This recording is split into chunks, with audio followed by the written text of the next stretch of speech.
मोदी शहांपुढे महाराष्ट्राचं नेतृत्व झुकलंय। राज्याच्या स्वाभिमानाच्या गोष्टी महायुतीनं करू नयेत असा टोला संजय राऊतांनी लगावलाय।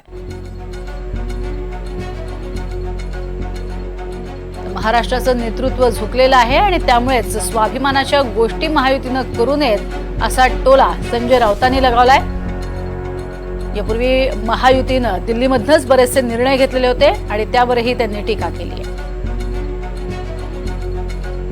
इतकं प्रचंड बहुमत मिळून सुद्धा मुख्यमंत्री ठरवायला आणि सरकार स्थापन करायला 8-8, 10-10 दिवस लागतात। बहुमत असताना सुद्धा इतकं बहुमत आहे।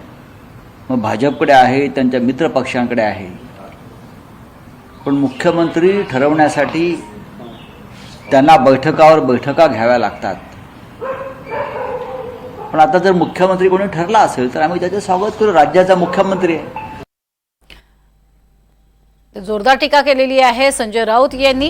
त्यांना कल्पना आहेच की यापूर्वी सुद्धा मोदी शहा हे महत्त्वाचे निर्णय घेत होते आणि त्यांच्याच निर्णयानुसार महाराष्ट्रात हालचाली होत होत्या। मात्र तरीही संजय राऊतांनी याचाच धागा पकडत महायुतीवरती जोरदार निशाणा साधलेला आहे। अजित पवार कायम उपमुख्यमंत्रीच राहिलेले आहेत असं म्हणत डिवचण्याचाही प्रयत्न केलेला आहे। मोदी शहांपुढे महाराष्ट्राचं नेतृत्व झुकलंय असं म्हणत टीका केलेली आहे आणि स्वाभिमानाच्या गोष्टी त्यामुळेच महायुतीनं करू नये असं म्हणत संजय राऊतांनी महायुतीवर निशाणा साधलेला आहेच।